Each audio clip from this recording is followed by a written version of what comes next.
Ghanshyam music centre बसही अहरौला की माटी से एक छोटी सी बिरहा प्रस्तुत करे जात हिला। पुरनिया लोग कहले उन भाई ऐसन हित न भाई ऐसन दुश्मन। और तेरिया चरित्र के तो बातें छोड़ा, आज ले भगवान उनकर था ना पोलन इंसान में कौन औकात हो। सर्वप्रथम कवि नंदलाल जी नारी के परिभाषा अपनी कलम से दर्शा रहा हो। मास्टर 4 लाइन भूमिका हो।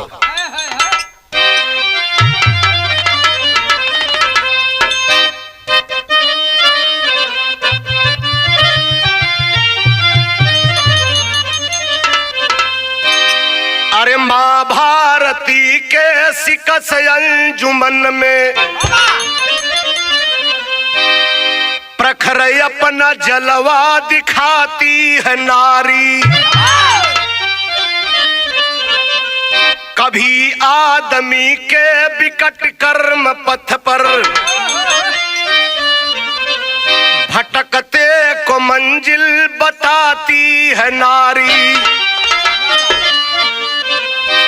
नारी के और कौन कौन रूप हो? कभी बन के चंडी, कभी बन के रंडी, अरे कोठे पर जीवन बिताती है नारी। नंदलाल जिसकी है माया प्रबल, कहीं घर की लक्ष्मी कहाती है नारी।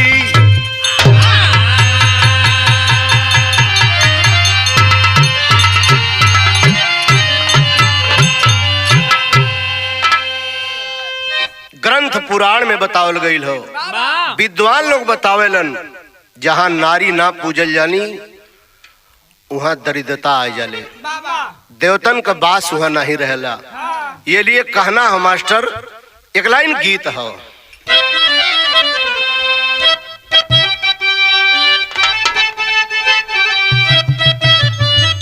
ओहो के बसिया के और दुनिया है, अरे बस एक और दुनिया है इसी संसार के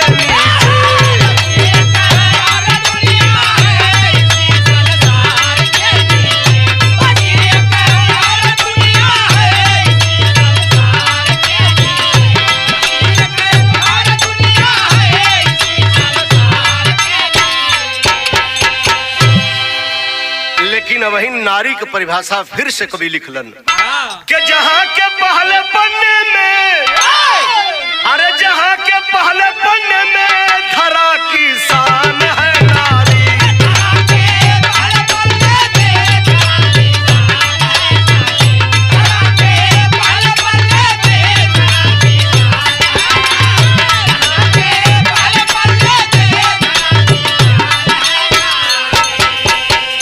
और जिंदगी आईने में तो सुघर पहचान है नारी। कहानी का शुरुआत हो, कोमल नजम लगा के मास्टर कहानी हो कहाँ का।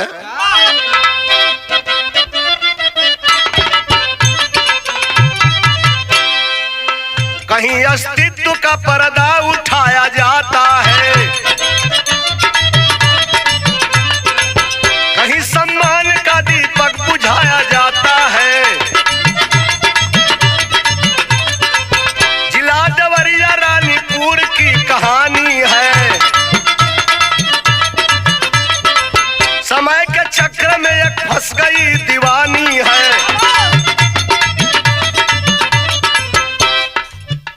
जिला देवरिया रानीपुर का कहानी है। वो गांव के अंदर राहत के रहल, हीरा मोती 2 लाल थे झोपड़िया में। मरे मतारी बाप बचपन की उमरिया में। सरिता दुल्हन जब हीरा के घर में आई है, गरीबी घेर कर चंगुल में जुर्म ढाई है। मोती इंटर में पढ़ाई किया करता था,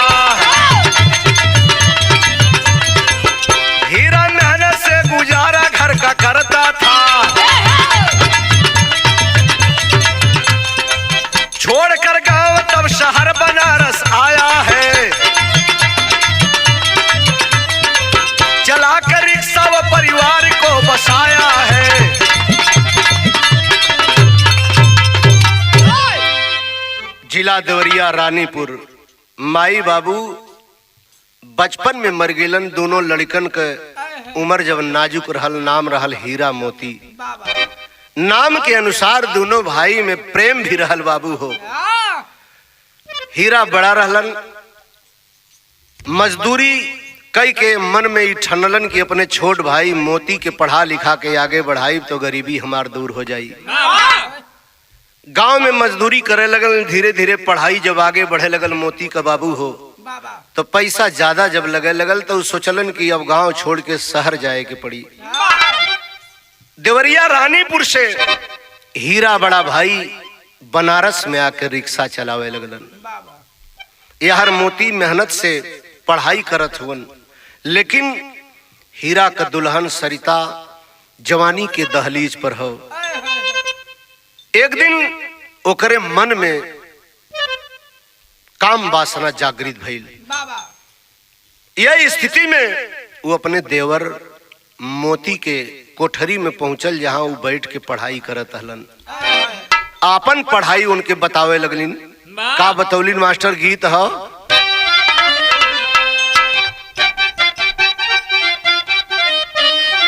यह गीत हो। अरे खेल खेलत कर धनिया है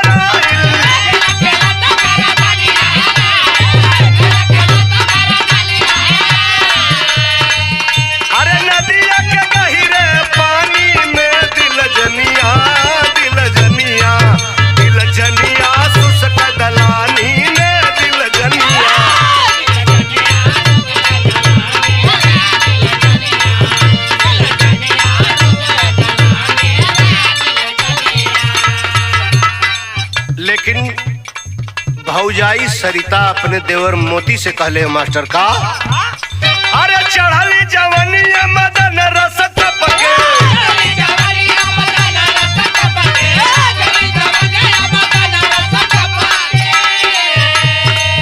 अरे जिया डर चाँद के अजोरा में अवर जऊ दबाली कोरा में अवर जऊ।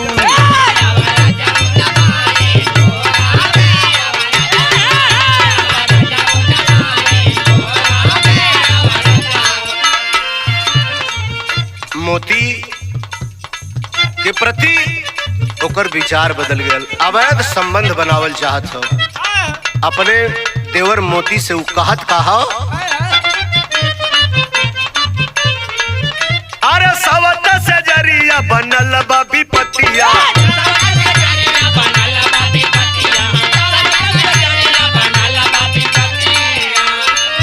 अरे तकिया न सुने मोर दिलवा के बतिया,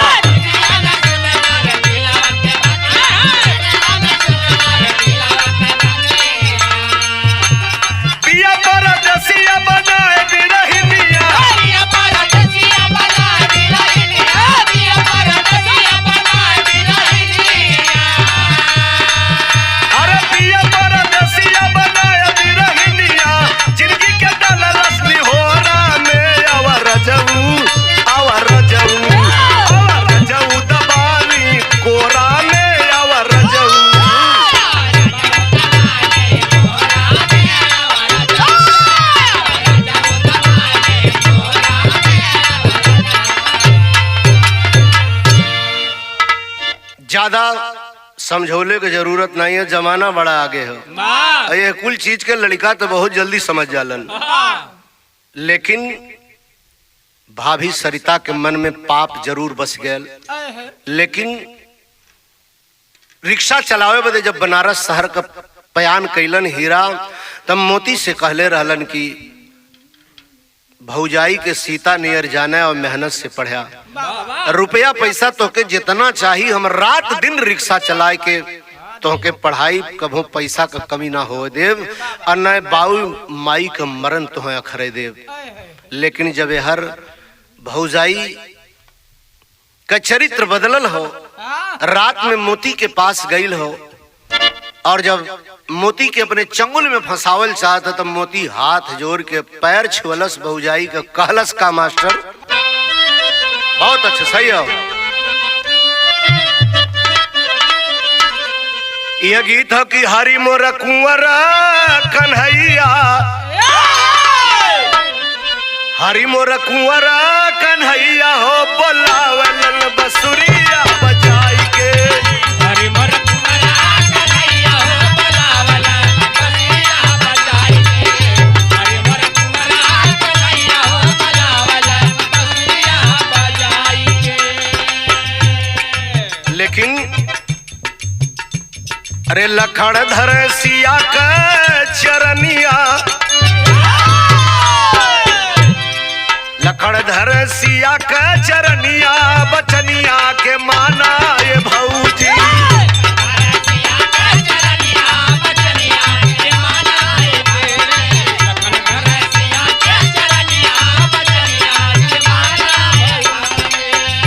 और जनी बोरा चढ़ली जवनिया, भाभी से अपने मोती बतौलन बड़ी पवित्र चीज होले चरित्र भाभी, ऐसन मत करा। कहलन का सिंदूर सुहाग, सिंदूर सुहाग सजनवा के थाती।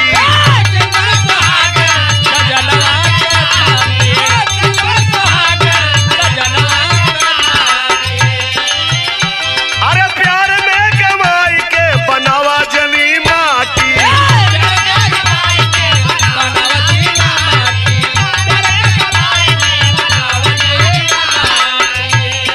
और अगर रामन बू भैया के बोलाई यही जुनिया,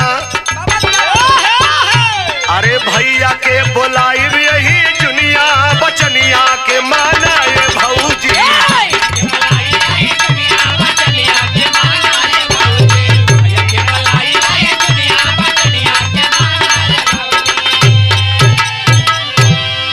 लेकिन लोग बतावेलन रसरी रियाज मार के पत्थर के घिस देले। आखिर सरिता भाभी अपने चंगुल में मोती देवर के फंसाई लेहलस। कभी विदेशिया में लिखत होन मास्टर,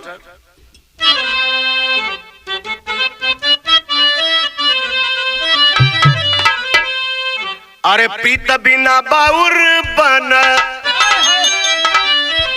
आई सरिता गुजरिया हो, सुगन के लेहली फसाए तवने छनावा। महुआ मदन रस हाई पाई के भंवरवा हो, सरिता में गईल समाय तवने छनावा। भाई ऐसन हित नाही, भाई ऐसन दुश्मन हो, देहली जोगिनिया बनाए तवने छनावा। चंगुल में फंसा लेती है वो सरिता दुल्हन अपने देवर मोती को। छूट गई पढ़ाई ली, भाई का सपना चकनाचूर होने जा रहा है। कवि के लिखे पढ़ल मास्टर तनी सब विस्तार कैलन कवि दोनों के अवैध प्यार के। कैसे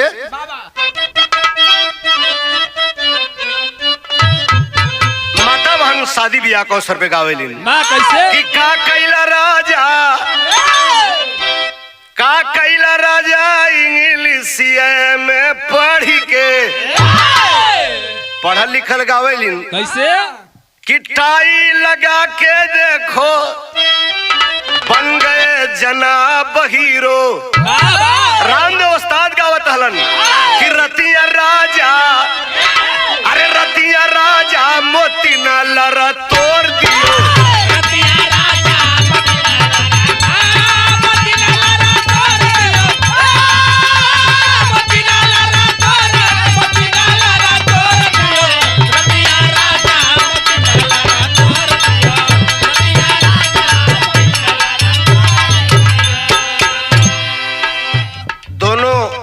के प्यार की तुलना किए हैं। मोती को सागर और सरिता के प्यार को कवि गढ़ही बता रहा है। उल्टा हो गया। कैसे? अरे गईले सगरवा, हाई गईले सगरवा समाय गढ़ही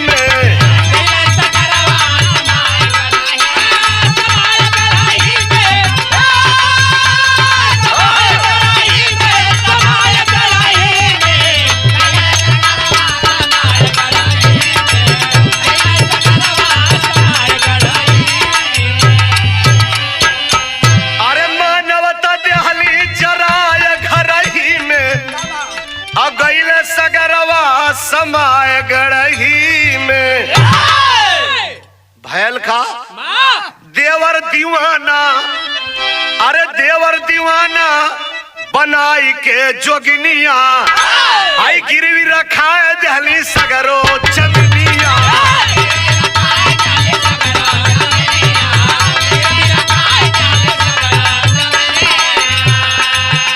अरे गुलशन के माटी बनाए घरवा में, गुलशन के माटी बनाए घरवा में, गैले सगरवा समाय गढ़ही में।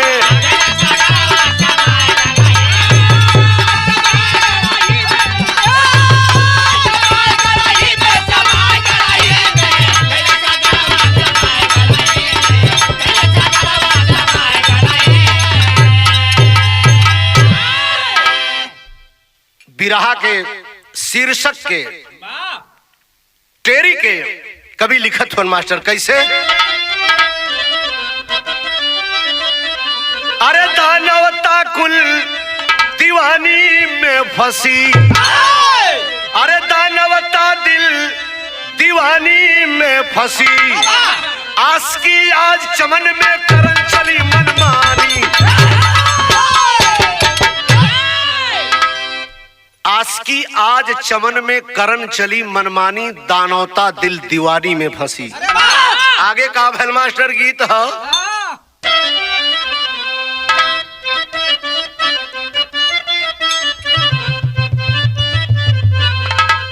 अरे का कैला,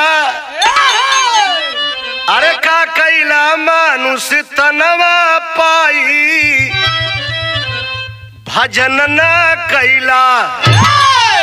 बहुत पहले ही गवाए। अरे मेला के उलट जा लामे के, अरे मेला के नाम पर न जइहा परदेसी सैया।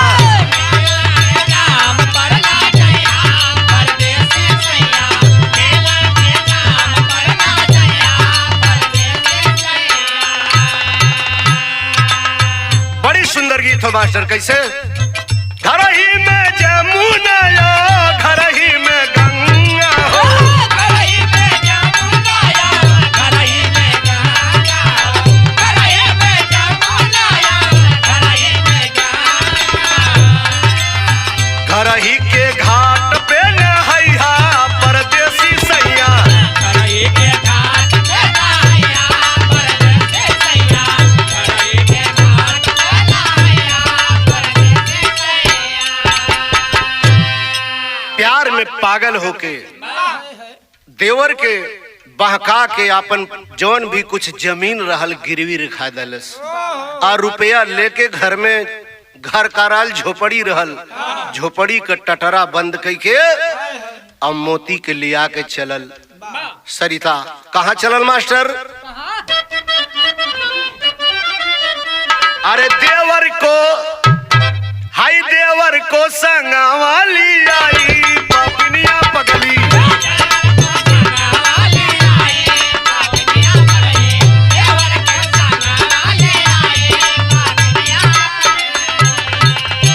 लखनऊ शहर में गईली आई,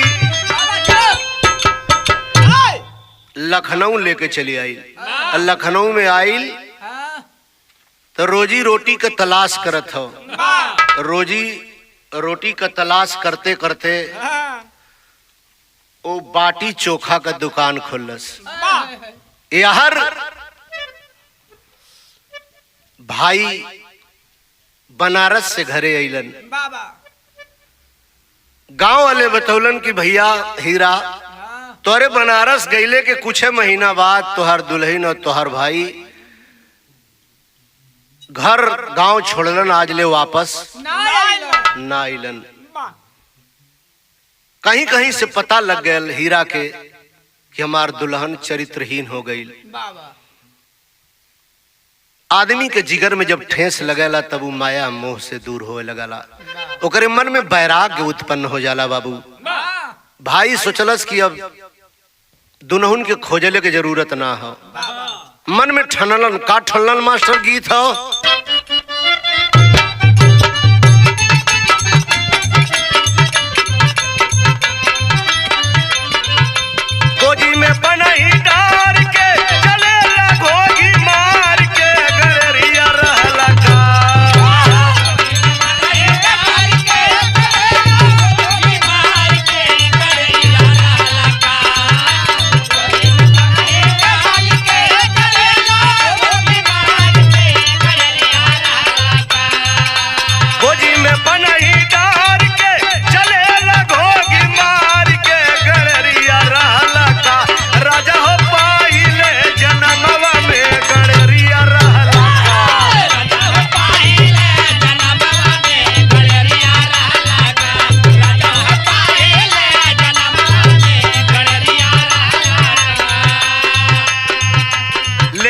बतौली आप लोगन से, जब कोनो ठेस जिगर में लगे ले तो आदमी माया मोह से विरक्त हो जाला। उस सोचलन कि अब दुनिया में हम एक जगह हो। कैलन का मास्टर जब बैराग उत्पन्न हो गया मन में, भयल का चलल घरवा छोड़ के माया से मुहवा मोड़ के चरनिया धैलना।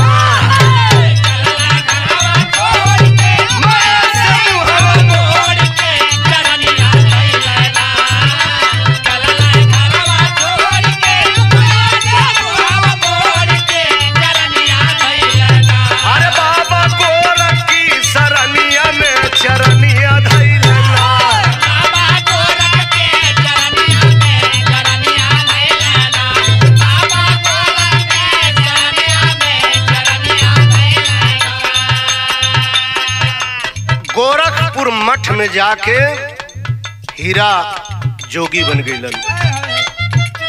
गुरु महाराज आदेश दलन बचवा जा 12 बरिस ले तनी सा जोगी बन के अपने जोग के पूरा करा।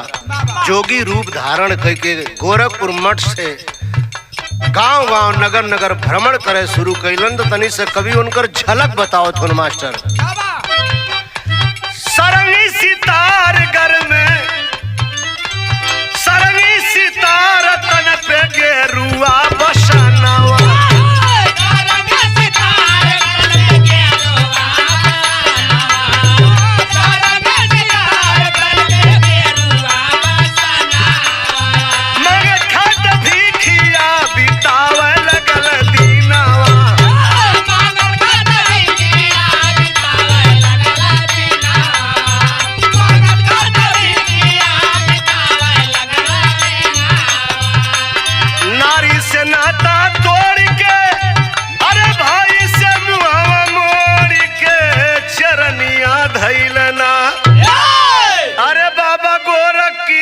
सरनिया में चरनिया धैलना। भजन गावत सरंगी बजावत अपने गुरु महाराज के आदेश का पालन करत होन। वैसे आजकल जोगी तो कुछ बहुधंधी हो गए होन, वो कई काम करत होन, लेकिन जकरे मन में बैराग उत्पन्न हो जाई, जब वो जोगी होई तो फिर उस सच्चा जोगी रही बाबू। कवि के लिखे पड़ल आपसे बतौली कि लखनऊ में लेके मोती के जब आइल बा उस सरिता, तो वहां रोडवेज से बस स्टैंड के पास बाटी चोखा का दुकान खुलस। तो थोड़ा सा कभी लिखत हो मास्टर कैसे।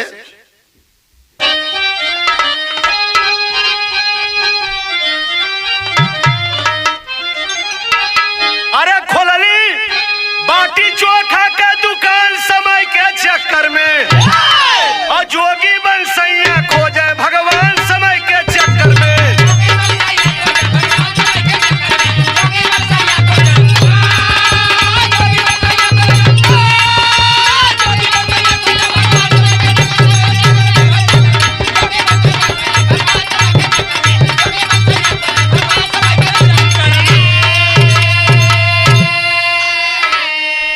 लेकिन हो तो वही जो लिखल विधि का विधान समय के चक्कर में, और चाहे कोशिश लाख करे इंसान समय के चक्कर में।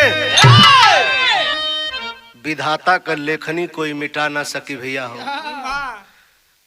बाटी चोखा का दुकान खुलिन लखनऊ रोडवेज के निकट। जोगी का रूप धई के जोग रमावत, ये गांव से वह गांव, ये नगर से वह नगर घूमते घूमते आखिर एक दिन समय बड़ी बलवान होले। समय से कोई भारी है नहीं, दौलतवंद बहादुर जोगी संत पुजारी, समय से कोई भारी है नहीं। भैल का मास्टर अरे गावता भजनिया बा जावता सरंगिया भैया।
आखिर बतौली आपसे कि समय से कोई भारी है नहीं।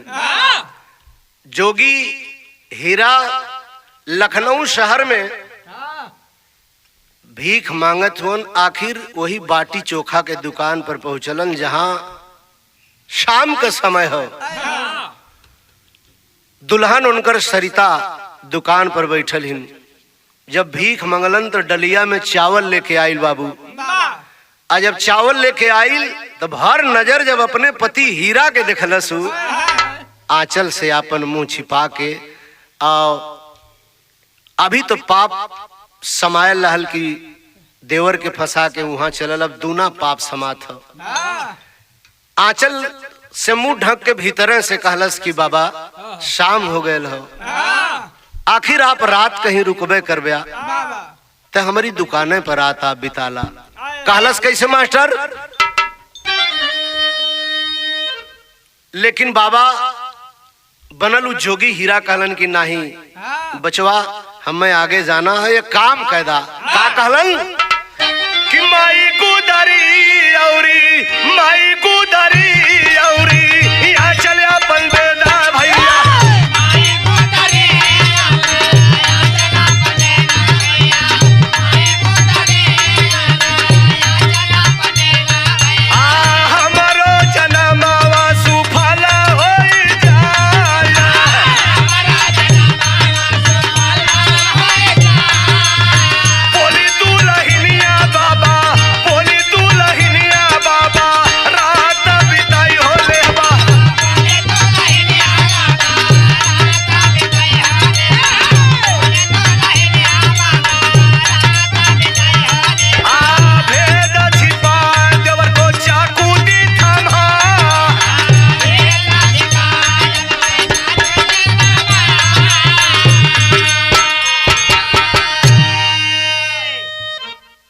रात में जब मोती अलन कहलन की के सुतल कहलन कि जोगी हुए।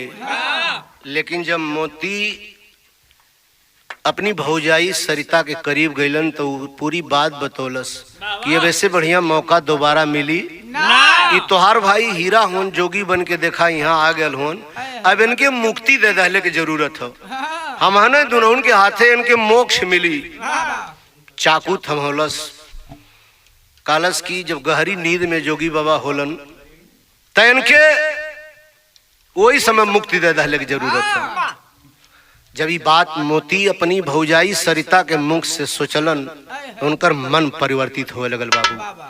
जब मन परिवर्तित होने लगल और जब चाकू थमौलस सरिता मोती के हाथ में, तब मोती कैलस का मास्टर भाई के करीब भौजाई के लेके पहुंचल। और जब भौजाई आदेश कैलस कि अब ऐसे बढ़िया मौका ना मिली, चाकू घोंपा करे पेट में। याद किया वो बदल गया मन और बजाय भाई के कई चाकू कई वार अपने भौजाई सरिता के ऊपर कह देलस। सुबह हो गई, शोर हो गई, जोगी वहां से गया नहीं बाबू, ना तो मोती कहीं गया। जब सवेर भैल थानेदार जी अलन, मोती के हथकड़ी लगल। मोती चलते चलते कहलस की दरोगा जी तोरे कलम में जितना जान होई लगा दिया, मारे वाला हम हिला में जोगी के कोनो दोष ना हो। जोगी बाबा जात हुन, इनके बुला के हमके 2 लाइन भजन सुनवा देता। थानेदार ए जोगी, अब तो ये आजीवन कारावास की सजा भोगेगा निश्चित तौर पर। प्रत्यक्ष कह रहा है कि हत्या हमने की, तो जरा इसे भजन सुना दो। तो हीरा जोगी अपने भाई मोती के भजन सुनोलन मास्टर। कैसे?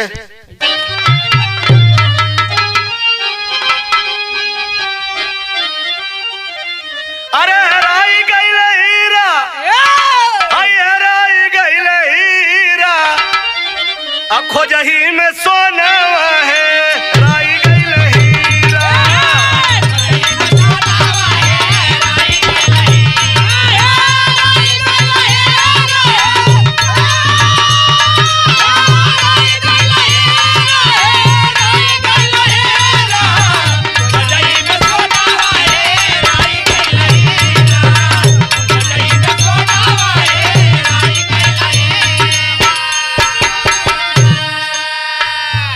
जोगी बाबा अगली लाइन में का गौलन, अरे गौवा जवार छूटल, हाय गौवा जवार छूटल, छोटा का बिरानवा। गौवा जवार छूटल, छोटा बिरानवा। गौवा जवार छूटल, छोटा बिरानवा। संगवा कतिरिया छूटल, संगवा कतिरिया छूटल, किस्मत करनवा। संगवा कतिरिया छूटल, किस्मत करनवा। संगवा कतिरिया छूटल, किस्मत करनवा। ए दरोगा जी का भजन गाई, किस्मत का मारल हैला। एक ठे दुल्हन रहल और एक ठे भाई रहल, दुल्हन का साथ छूट गया। भजन कैसे गाई आप कहते हुआ तो सुन लायक लाइन और सुना देते का, गावत भजनिया, गावत भजनिया जी हम उठ पीरा, हो जाई में सोना है राई गई हीरा।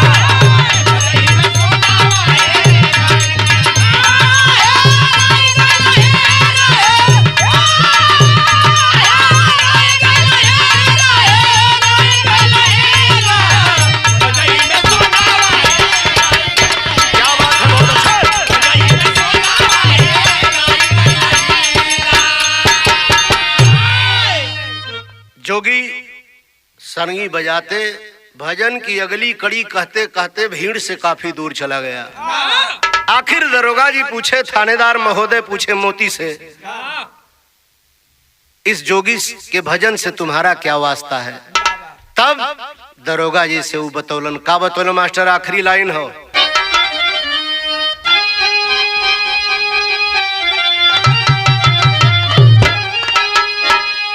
कहला दरोगा जी ई जेकर हत्या कैले हिला ये हमारे भैया जोगी के ई दुल्हन हिन, इनके चलते आज हमें ये दिन देखे के मिलल। इससे ज्यादा मत पूछा साहब, बतावत हुआ आप पूछत हुआ तो बता देते का, अरे सुख चैन जिंदगी के पापिल हला छीन हो, चल के भैया जलवई में, अरे काटब या पलदीन हो, चल के भैया जलवई।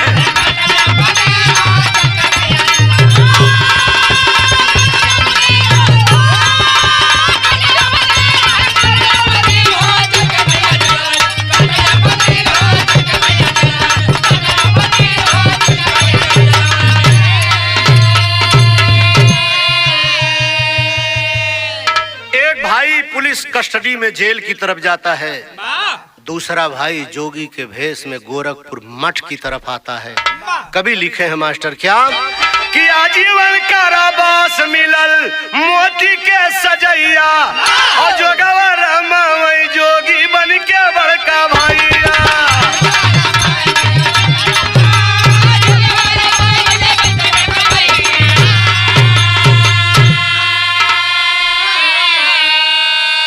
हर के भजनिया में मनवा भलीन हो, चल के भैया जलवे में काटब यापन दीन हो, चल के भैया।